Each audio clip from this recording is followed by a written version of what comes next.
Hi, everyone. Welcome back to the Nail and Air podcast. We took a little break. Summer's been busy over here. And for a comeback episode, I could not find a better guest than I have today. My today's guest, not only a nail professional, but also a founder of a gel nail brand. And also, Forbes contacted her for an interview. You see the level? Please welcome April Ryan. Hello, Anastasiia, and thank you for having me today. So, April, for anyone who's listening or watching us, and maybe this is the first time they actually hear about you, what can you say in a couple words about you and what you do? Sure, have a very huge experience in nail industry. I am 19 years in this industry already. So I started as regular nail technician, then a salon owner. Um, 11 years ago, me and my husband moved to United States, and my career jumped on the next level. And at some point, I invented silicone practice hands and then my gel product line. This is amazing. I mean, I remember the days when I was watching your YouTube videos actually. Yeah. And when we found out that this is not a real hand, it was like jaw dropping, honestly. Yeah.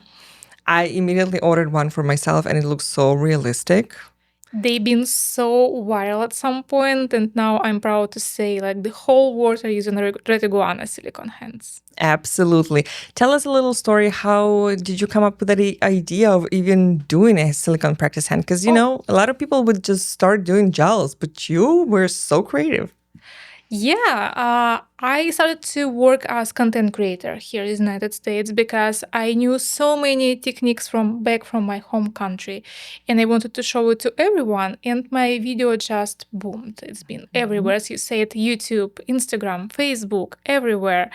And brands started to contact me to make videos for them a lot. And all I did on my real hands, I love my hands, like beautiful hands. They are.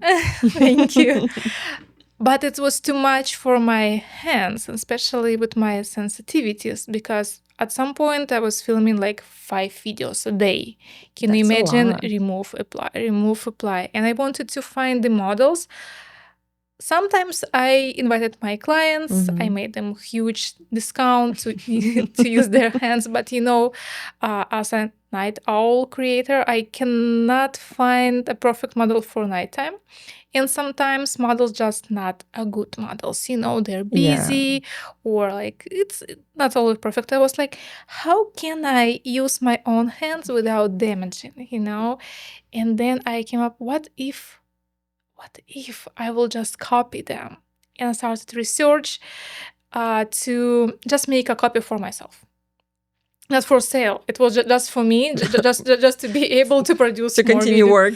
Yes, because even though UV lamps are not dangerous for us, it's a different wavelength. I remember after maybe like 3 months of hard work, I had my left hand half tanned. Even though I cannot tan myself, it's very hard to me to tan. So I was like, okay, it's not healthy. It's not healthy in any means. So I started to make research, cinematic, prosthetic hands, and Oh my God. yes, it was so many free resources actually, but not exactly what I wanted.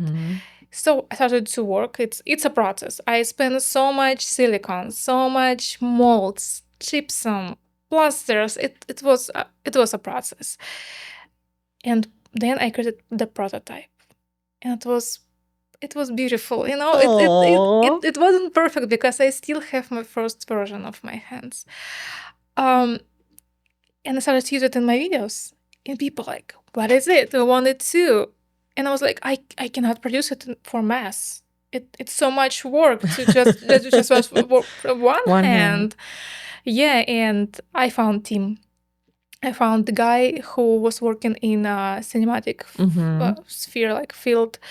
And I showed him my idea, and we worked together, and then how it started to get mass production. That is so cool. That is so cool. And of course, because I was listening to our customers, I was improving, and now we have second and third version of silicone hands. Yeah, and also a finger, half hand. Yeah. 7 skin tones. Yes. Yeah. Actually, that I can only imagine how much of investment it is to create a different skin tones. I'm not even talking about more time investment, because it was really creating something from scratch, just from idea. Yeah, and like no one else was doing it. Yeah, I'm glad I did. How do you react for copycats when, because I'm pretty sure people saw the idea is booming and they're like, oh my gosh, she's probably so rich. I'm so proud. I'm so proud because I was expecting somebody copy my hands much earlier. Ah, Actually, they were late. I knew China would copy them. I was 100% sure, because it's I don't know, like organic part of every business. If you have some great product, somebody will copy you. I knew that. I knew. And I believe for Chinese manufacturers took over a year to just copy my hand. I remember Chinese addresses who was ordering my hands. Yeah. And then when I was the first time judge in Orlando 5 years ago, I don't remember, and I found the exact replica of my first hands. My lines, my pores, my scars, everything. And I was a kind of mad. I was coming to the like exhibitor and said, this is a copy of my hands. And she didn't understand what I mean. I was like, it's copy of my hands, my hands. And she's like, oh, you're famous. And like, it's not what I meant. But it's okay. Like, I'm proud. I know I have competitors. But at some point, I just started to see everybody knows Red Iguana, and they will always come back to Red Iguana. And especially when you are creating your product from scratch, you know everything. And people who just reselling copies, they don't know how it works. Yeah. They cannot provide customer support because they didn't know anything about silicone. They didn't know how to fix it, how to work with that. And I see more and more copycats, competitors just fell off from and probably the quality of the silicone is way different. Oh yeah, because we tried different silicones, and now we're working only that produced in California because it's the best quality. We tried Chinese silicone, now never again.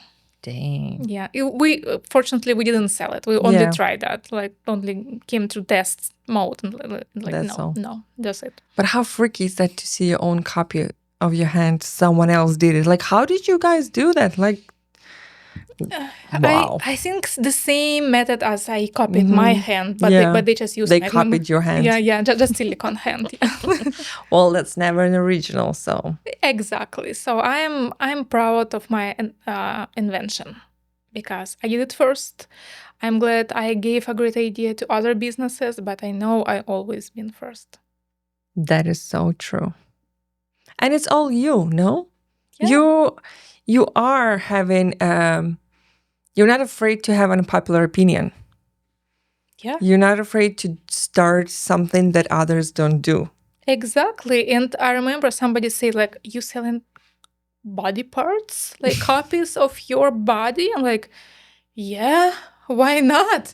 If it helps so many people, especially during COVID, when people couldn't leave their apartments and they need to practice, they need to create content, and they cannot see other people for that. It's been so helpful for them, and I'm glad to contribute to somebody's career, because I got so many kind words in my DMs who said, you saved my career because I was able to practice and I was start working with brands because of your hand. Like, that's amazing. Of course.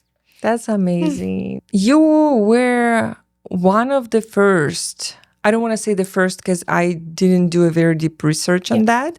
But from what I see and what I understand, and of the years of your products being on the market, you were one of the first people who created gel nail products, hypoallergenic and very, very safe. Yeah, I wasn't first, for sure, because I already made research myself, and I've seen the different labs, and I met the different chemists. So of course I wasn't first. I knew that they're working with companies. I knew that they're producing, but still not what I wanted.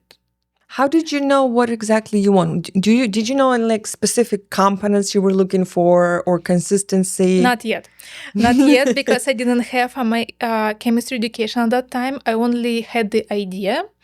And also what I don't have, like visual confirmed allergies myself, but I definitely have sensitivities because my skin is very pale, very thin, very sensitive to everything. I can react to different shampoo. I can react on some, face load. Like I feel everything, not like entirely that I will breaking up, but I mean, you can understand your body. Yeah, I feel it immediately. And I even remember when I was tasting one of first samples from my brands, because I didn't know. I worked with dozens of different labs with different samples. I peeled off the sealing foil and just put it on the table. And I didn't realize when I touched it with my elbow. It was just sticking to my elbow. And I started to feel burning sensation. And even if my body feel that, I would just like peel, and it wasn't redness, nothing, but I feel with my body something is wrong. Then I understand, okay, we have so many brands on the market. It's crazy amount. I don't want to be another brand who just contacting labs and buying their regular formulas, because many labs don't want to customize formulas for you. They're just like, we have here this, you can choose. If not, buy. So this is why I was looking for different labs who is flexible, who understand me, because actually I was falling for the HEMA-free movement at that time, because I didn't understand the components, but I heard that HEMA is bad. But hold on, when did you invented your gels, acrogels? I would say 3-4 years ago. Yeah, maybe that's when people, because to my head, when it comes to speaking about HEMA, it's like literally 2-3 years ago when I'm always 2 steps ahead. I already started to hear about that. How do you do that? I am so curious. Yeah. I'm always searching something like, okay, what is it? And of course, because I was talking to labs and who really cared about that. And I was, what do you guys think about this and that? And they said, oh, we're producing HEMA-free, 9-free, gluten-free, everything free, 1 million free. And I'm like, okay, I love that. And when I started testing on myself, on my clients, especially who previously had reactions or chemical burns or allergies, and they didn't have it, this is how I understand, okay, I love this lab, I love these samples. Okay. But I didn't understand fully what's going on in my formulas. But again, when I didn't like the reaction, if I had or somebody like, okay, we need to change it, we have sensitivity, we have reaction on that. So this is how I changed that without chemistry knowledge, but with feeling with my body. Yeah, and so I think it's safe to say that your intuition works really, really, really well, and you know how to listen to it. Yeah, and my nose too. Yeah, I can sniff and say like, okay, I feel something. Okay, so from here, I have a question. When it smells bad, does it mean it's bad, or odorless means good? Not. It's not.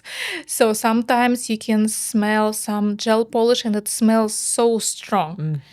But you should understand what smell of this. Sometimes can be fruity, sometimes can be sweet, sometimes can be like a pure chemical, but it doesn't mean it's a bad product. Even if it have some strong smell, it still have good components, but maybe it's monomer that smells like this. Like, who knows? Yeah. But I already know, because again, I got my education, how certain ingredients are smells. Same with odorless, because I'm working, especially now, I'm just curious. I'm paying for samples to different labs and just looking to their samples and comparing to their SDS sheets and see, okay, even odorless products can have horrible SDS. Oh my God. So I wouldn't say, you need to make research and see. For example, if you have some thoughts that, okay, something is not right, or I like it, I would always request their SDS. Got like some basic chemistry education and be able to read SDS. To read the SDS. Yeah, because SDS, sometimes when I look at it, I'm like, I don't even know what I'm looking for or looking at. Yeah. The only thing I know as a salon owner or an educator or a nail tech is that a brand's supposed to have an SDS. Exactly. But sometimes, of course, brands line in SDS. So it's also very important to make your research, because if everybody had allergies, or like after some time, like cumulative allergies, like because they use it again and again, but their SDS is beautiful, something's wrong. Yeah. Exactly. Yeah, and there's I don't think there's a way to, for me, for example, right? If I would have a gel and SDS, there is no way for me to find out if it's matching or not. You would have to have you would have to have an advanced knowledge, because I'm pretty sure the education that you got, it was not basic. Absolutely not. It was hard education. Yeah. So you have to have that, and on top of, and if you don't have that, you have to have a lab to test it. Yes, exactly. So this is what I was thinking about. You should at least get some basic education. You don't need the whole education I got, but at least understanding what it's 9-free, 10-free, a basic components. So you at least you know that this monomer is good and this is bad, and you know which levels are safe for each component. This is all you need to know. Maybe just have a list, and like, okay, I see this component is not good. Or, for example, right now we have TPO. Oh my God, the new bad guy. Of course, if we have like 20% of TPO, it's bad. But if we have 5% and less, it's good. It's not the bad component. It's about levels. So this is our basic knowledge we should know. And the application as well, because you're not supposed to eat gel polish. Or undercured. Undercured, absolutely. So many people using old or low quality UV lamps, and of course they undercure their products, and then it's going to our bloodstream and we develop allergies.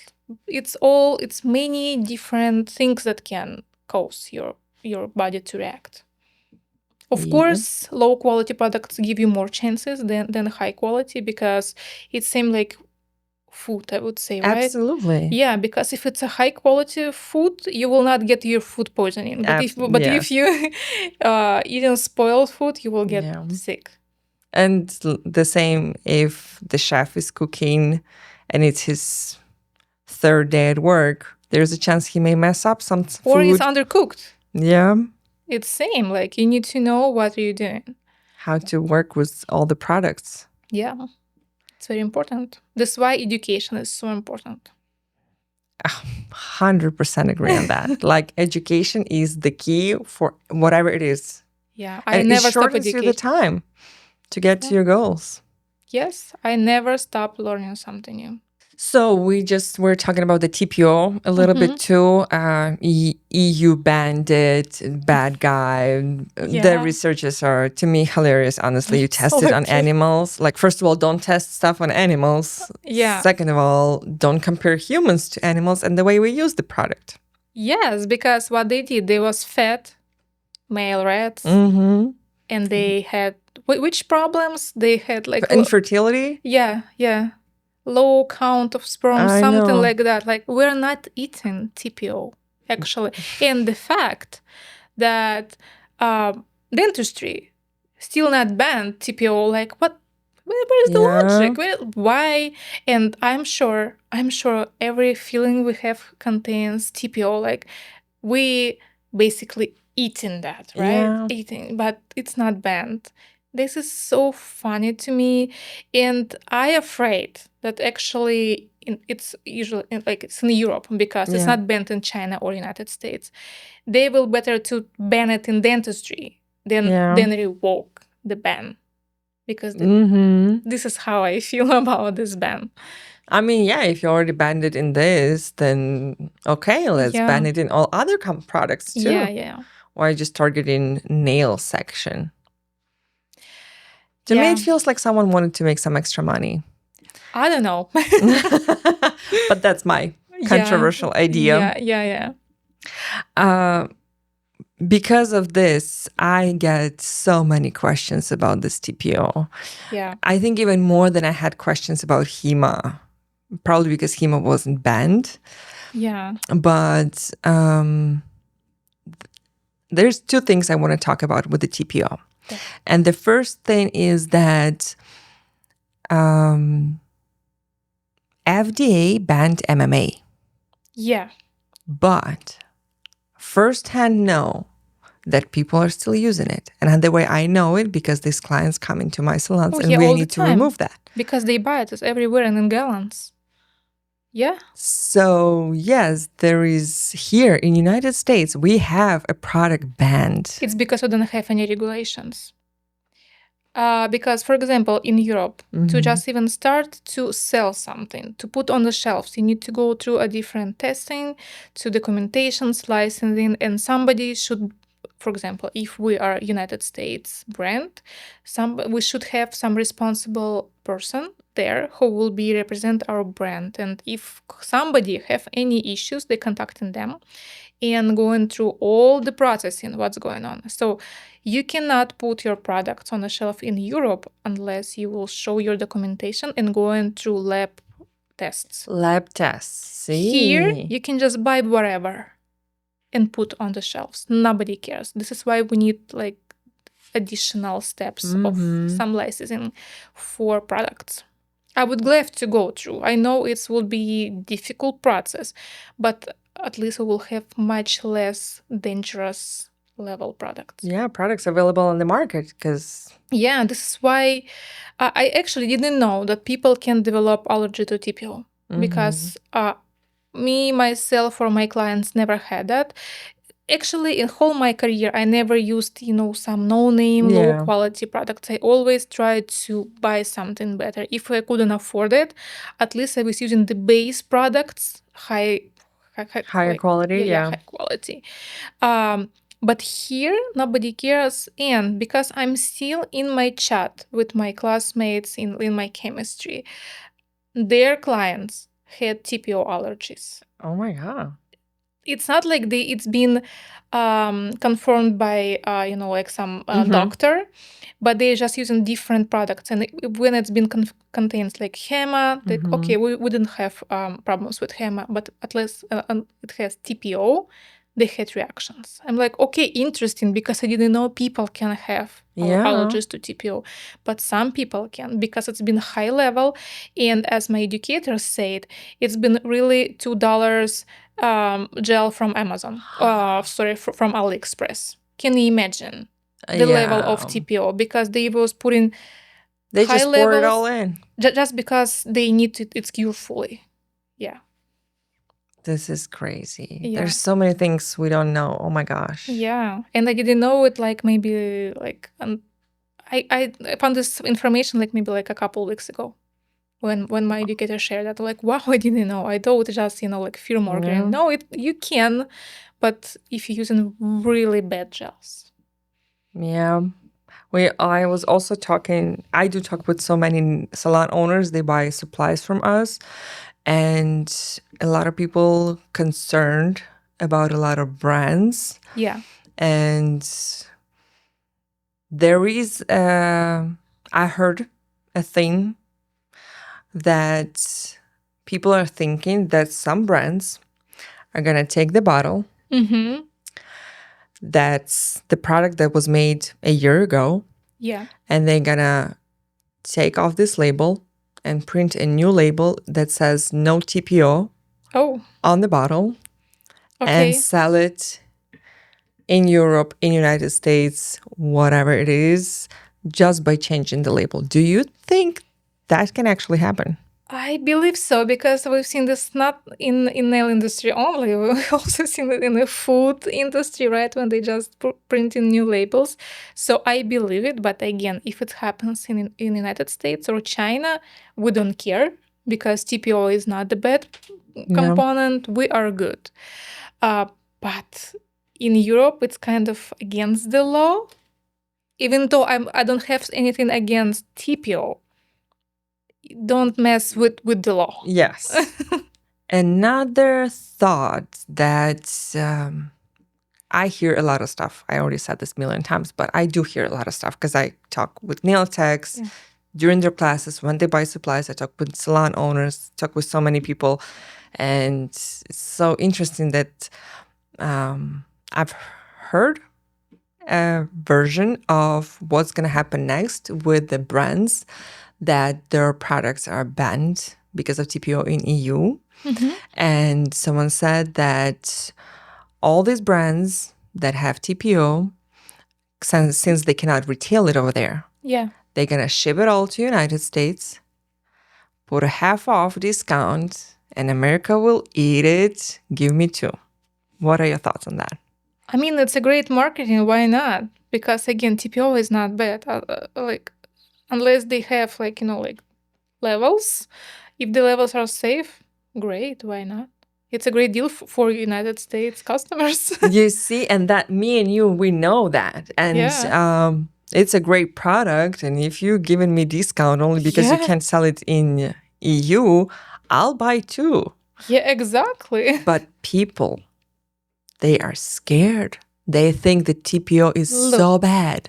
Look, it's all about education. This is our job to educate our customers. It was the same with UV lamps that cause cancer. It's been HEMA that caused whatever it's caused. And now it's TPO. It's our job to share information. And I'm so proud of nail community right now who is so united in sharing all. I see it's everywhere. People are sharing that TPO is good. We're fine. We're safe, unless, again, safe levels. Yeah. And I'm glad to see it. Even on TikTok, it's a completely different audience. They already understand that. And I love to see the comments when they defend TPO. I love that. And if we will have 50% discount from the European, great, buy it. See, don't be afraid. As long as you know what you do with the product and you know the product comes from a high reputable brand, you're good. Absolutely. And if you're not sure, check SDS, reach out to the brand. Actually, did customers reach out to you asking about levels of HEMA or PTO in your products? So they started to ask, and we just made it open access on our website. If you want to see our SDS, right on the website. We're not hiding anything. Oh my God, this is amazing. Yeah. That's really good. And okay, now I have a question. Yeah. When it comes to promoting your product for marketing, branding, which strategy would you choose? Proof or hype? Personally, proof.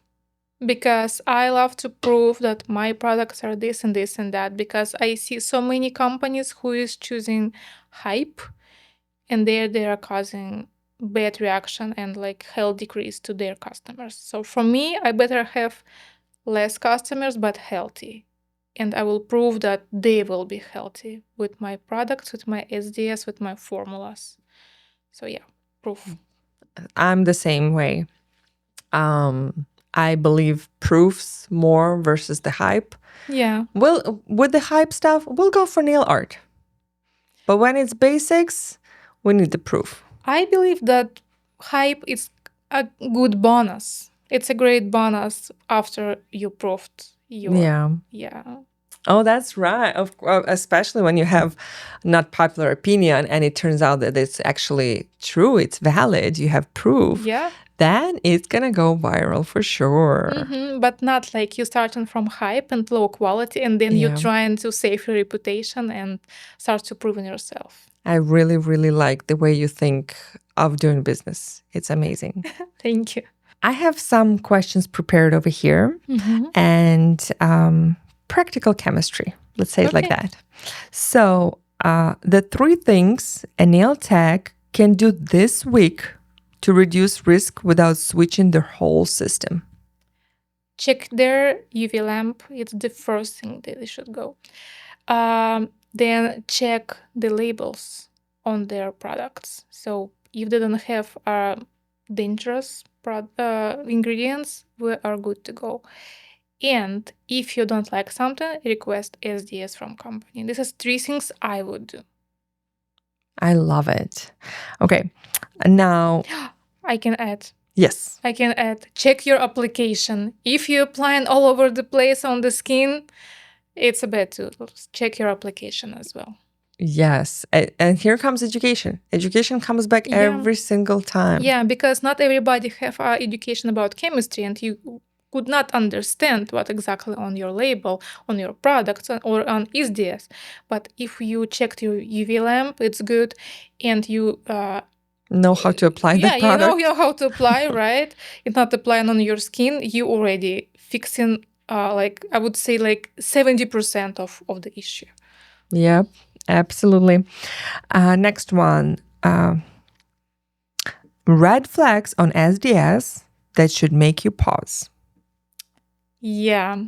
So in SDS, we are putting our ingredients from bigger amount to lower amount. When they all over the place, and for example, the monomer that should be like the biggest part of the formula, put somewhere in the end, huge red flag. How it's even possible? So it's always from bigger to lesser. Yeah, this is my main red flag about SDS. Okay. That's interesting. I've never even thought of it. Yeah. I learned so much from you. Yeah, and sometimes what I saw, especially from labs from China, this is why I'm trying to avoid them. I'm not telling China is bad. We can talk about that, especially now when you understand what you're doing. But some sneaky factories, they send in you SDS, and you can see, for example, some solvents or alcohols that's not supposed to be there at all. They just put whatever ingredients, just like here. Here, yeah. Mm-hmm. Yeah, this Crazy. this would be like, it's not supposed to be here. Why it's even in your formula? Wow. Yeah. Set up tips that matter the most and more than marketing. Lamp that is matching the system, full cure, dust control, or proper removal. I would say UV lamp that match your system, or at least that recommended to your system if company don't have their own curing unit. Yeah, because again, if it's improper application and undercure product may cause you more problems than, for example, dust or improper removal. Because right now, before I was thinking that soak off is better than filing off because it's healthier for your hands because you don't need to file off. Now, after my education, again, I love this phrase. I know that when we soaking off, it can free so many bad things because it's dissolving. It's dissolving, And yeah. it's getting free again, and you have fingers that's very sensitive right now that your skin can just penetrate everything that been cured before. So I would say lamp and then correct removal. This is so interesting. This is so informative. I hope you guys loving it. Like, let us know in the comments if what you've learned today that you never knew before and you never even thought of, because I'm learning over here so much. As a business owner, as a person who makes this job, I'm not physically making them, right? But you produce the products for all of us. Do you? Because I know a lot of brands, they send their products for nail techs to test it out. Yeah. I myself receive emails from companies with the products. Hey, just like your content, try our product. Try if you like it. If you like it, then you can post something about it on your social media. And then my first response to that, if that's the brand that I don't know, right? Because there are brands that, you heard or saw them somewhere here or there. You tend to trust them a little bit more, but there are some brands that you don't know them. And before I would only ask the brands that I don't know of them at all, I would ask for their SDS. And I would also go browse on Google what I can find about them. But do you think it's a red flag when a company does not have an SDS or they don't send it to you, or they try to find an excuse like, we'll send it to you a little bit later, or you can find it on our website, but you go and it's not there? I think you know my answer. Yes, it's a red flag, because if company trying to avoid this conversation, not providing your SDS, it means they maybe don't have it at all. And they have no idea what's in their products. They just bought it from factory, some, I don't know, like basic formulas, and just start to sell it. Because in the United States, we're not required to like Providing. provide or certificate our products, like nothing. So they can sell it without SDS, and they have no idea what's inside of their product. So for me, it's a red flag. And if they're trying to like, maybe later, maybe they know inside, but they don't want to provide this SDS. So to me, I would say, if company like, of course, here, or even have a special, like page on their website, like, you can find it where it's much better. But again, we are living in very advanced time, when now everybody's concerned and asking about SDS, and company kind of, like, why should we even have that? But because we have so much problems with health, I believe that every company who believe they're a good company, high-level company, they should have SDS. Or they have nothing to hide. Yeah, even if you don't understand how to read SDS. Just to ask and see reaction. If they're trying to avoid, this is not good. This is not good. Yep. And also, I've noticed that some brands have on their label saying made in China. Some brands have made in USA. Some brands have made in China, packed in USA. Or and some brands, like, is this part regulated, or you can put on your label whatever you want? Not regulated too. You should put country of origin on your label. It's required by FDA. But nobody actually can like check on it. Like, unless you have maybe some problems, maybe lawsuits or something, they will check it later. But just to put your products on the shelf, nobody requesting everything. Like, I mean, government is not asking anything. You can just sell it. This is why it's so dangerous right now. This is why we have so much. But what I would say, before I was sure China is only bad products. Only bad. What changed your mind? My education. My education and research, because I have so many classmates. We have the chat, we were talking to each other. We have the other company owners who was creating their own products, and we're just sharing our knowledge. And it's just, no, it's not about country of origin, because you can find a really bad quality American gels. Because I was tasting very local gels. And again, raw materials, not gels, but raw materials like HEMA, TPO, it's all produced in huge factories in China. In Germany. It's two, what I know right now, it's two big factories in China and Germany that make raw materials. So it's most likely it's all from China, but formulated, mixed in Europe or United States or any Korea, Japan. So it's all who you're working with, and if you know what you need. Because I found right now, I didn't work with them yet, amazing lab in China. Amazing. I met their chemist in Vegas, and it's been a Cosmoprof. That's so cool. Yeah, and it's amazing to talk to a person who knows everything and understand you, and they can create everything for you. So it's very important to find really not about country, but with company who you're working with lab who you're working with. So most likely I will work with them in the future.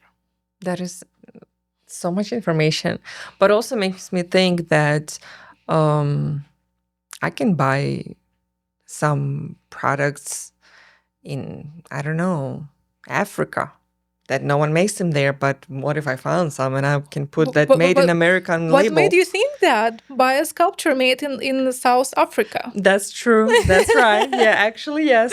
I remember I was doing research on their company. Yeah. Yes. So yeah, it's very important to know who you're working with, which raw materials, because again, same hammer have a different levels of cleanliness. Yeah. So it's which quality of these raw materials are using, which formulas, which levels. It's very important too. So yeah, find a good lab, find a good manufacturer, and produce your products Produce from yeah. products. Have you ever thought of having your own lab? Of course, I'm dreaming about it. And maybe one day, because it's a huge investment. Oh, I bet. Yeah, it's a huge investment, and you need to have a certain amount of orders, of course. My business is still new, and I am working hard on making it bigger. And of course, I want to have my own lab to be able to test everything in the house, because right now I have one in the United States, but it's far away from my office. Yeah. Another one is in Austria. Logistics, the back and forth, all this Yeah. communication, it takes so much time. Even now, I was waiting for Twin Seal, our bestseller from Austria, and it just stuck on the border. Yeah, like it's so difficult. But if I would have my own lab, I would produce it right here. Right here. Test it, check quality. If something is wrong, talk to my chemist. And like, what if we will create this formula? Yeah. It's not just like back and forth with like independent labs. Yeah. And I believe some labs sometimes they can F you up a little bit too, because they can send you good samples, and then when you get a whole batch. Happened to me. This is why I stopped to work with China for a long time. This is why I had a strong belief that China is bad products only, because I ordered samples, it was good. And then when I ordered a huge order, it's been bad. So I needed to just throw it. And you cannot do anything because they're far away. You cannot even sue them for that. You cannot open any chargebacks on anything. So yeah, but again, because I didn't know who I'm working with, I just found whatever on Alibaba, ordered it, and I thought it will be good. Yeah. That's wow. Everyone is learning so much. I'm learning so much. This is amazing conversation. I have to finish up our beautiful conversation. I have some questions for you. Yeah. Okay. Is there a trend you wish it would end? 23, 100 free, a million free. Guys, what are you trying to tell? That we can eat gel polish. Yeah, like it's just marketing. Like I remember I love Jim McConnell. He's a great chemist, and I remember how he explained, like, if this gel is not contain me, it's Jim free. It's the same. Like, what are you putting so much like in the sake of marketing? I would love it stop, because they really fooling their customers. Yeah, absolutely, absolutely. Okay, one marketing phrase you would ban. 23. The same thing. Yeah. Oh my God. Yeah. No. Let me. I would say not the 23, but gluten free. Gluten cannot be in the gels anyway. So like we. So yeah, gluten free. That would be my marketing phrase that I would ban, because Yeah, it's useless. actually I use that in my marketing because I didn't know it's wrong.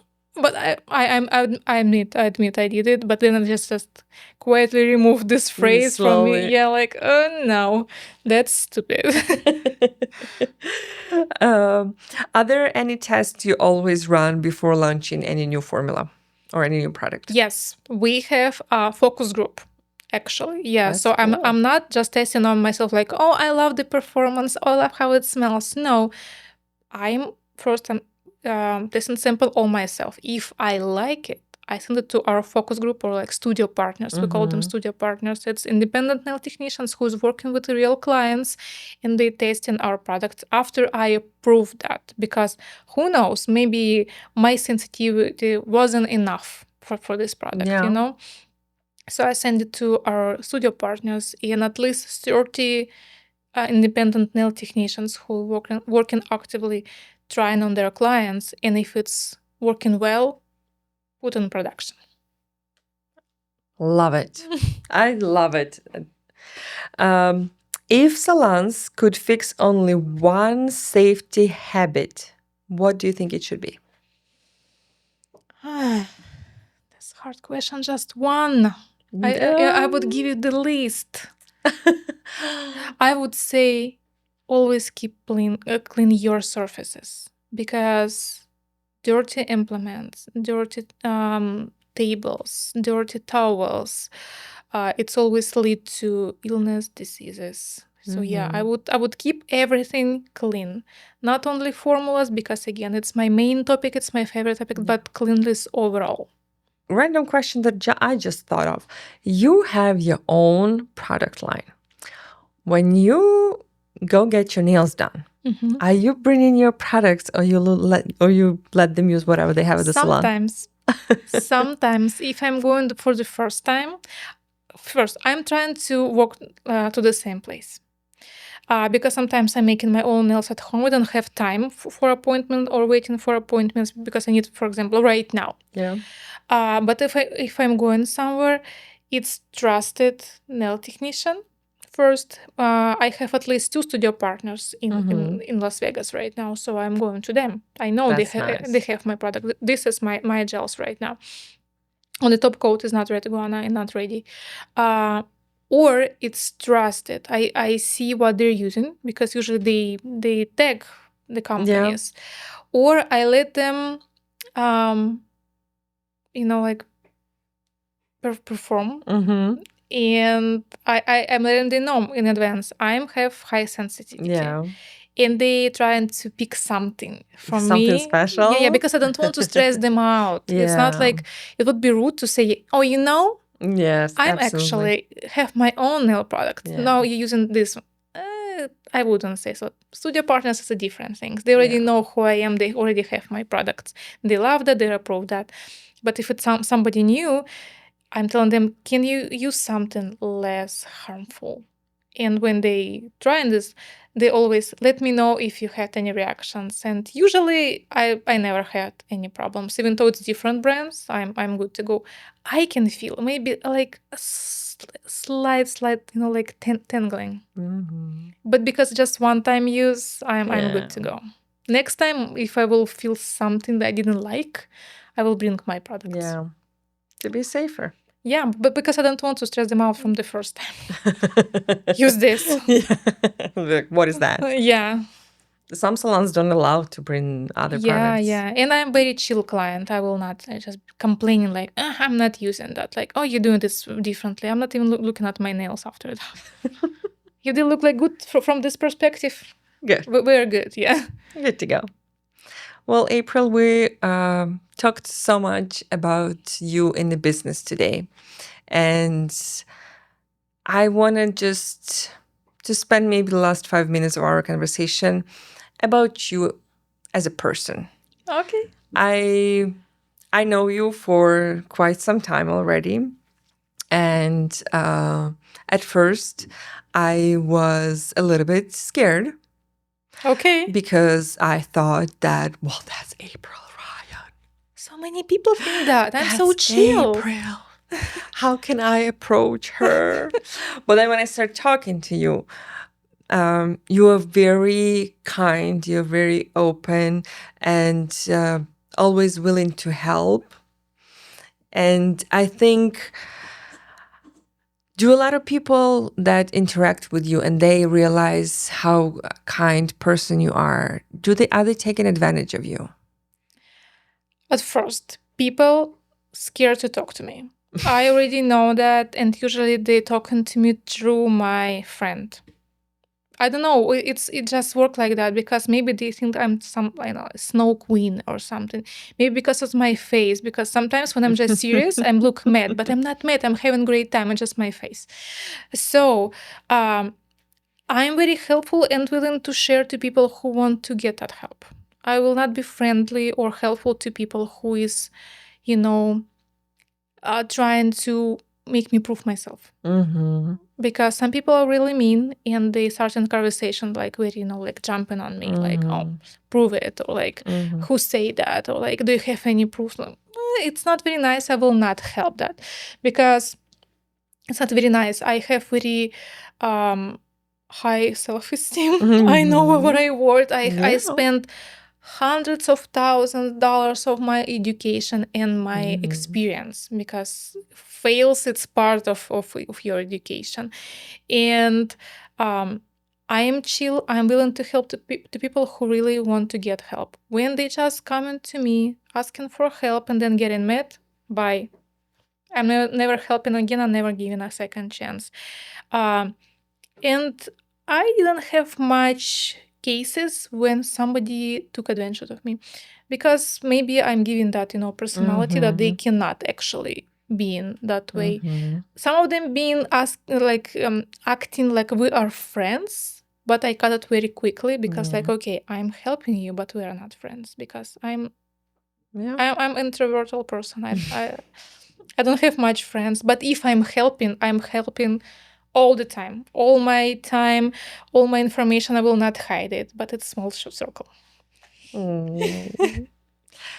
Also, being a woman in a business, and in the today's world, when we have TikTok and people are being canceled for whatever small thing it is, honestly, and hate comments, hate DMs, gossip and discussing, all that stuff. I'm pretty sure you here or there experience some hate towards you. Oh yeah, all the time, because I'm speaking very openly about things, and not everybody love that. Even now, when I'm talking more about safety, about chemistry, people just thinking that I'm trying to sell my products by that way. I'm like, even if I wouldn't have my own products, I would speak, because it's very important, especially now we have so much people who was really ruining their health. I just don't care. If they don't want to get my free education that I share openly, it's their fault. Yep. Yeah, if you are mad that you want to continue to work on bad products, your choice. It's not my job to change your mind. I was just about to ask how you deal with that, but you already said. I love it. Yeah, sometimes I feel, like the audacity, I didn't want to use any bad words, but I'm like, okay, it was a little intense from your side, but okay, it's your choice to feel that way about me. Please tell us, what events are you going to upcoming to, and what events you usually visit? I know you're a judge at Nail Olympia, and with us too at Global Talent Beauty Cup. Where else can people meet you in person? So very next event, it will be tomorrow, September 15th. 15. Beauty Gives Back, right? It's an event where we are sponsors. It will be a small show, but the biggest show will be in September 28, 29 in San Antonio, when we will have our booth for the first time on the show like that. I'm a little nervous because it's a lot of job. But yeah, usually we are going on every premiere. Orlando, San Antonio, Anaheim, but I'm judging on the Olympias, as you said.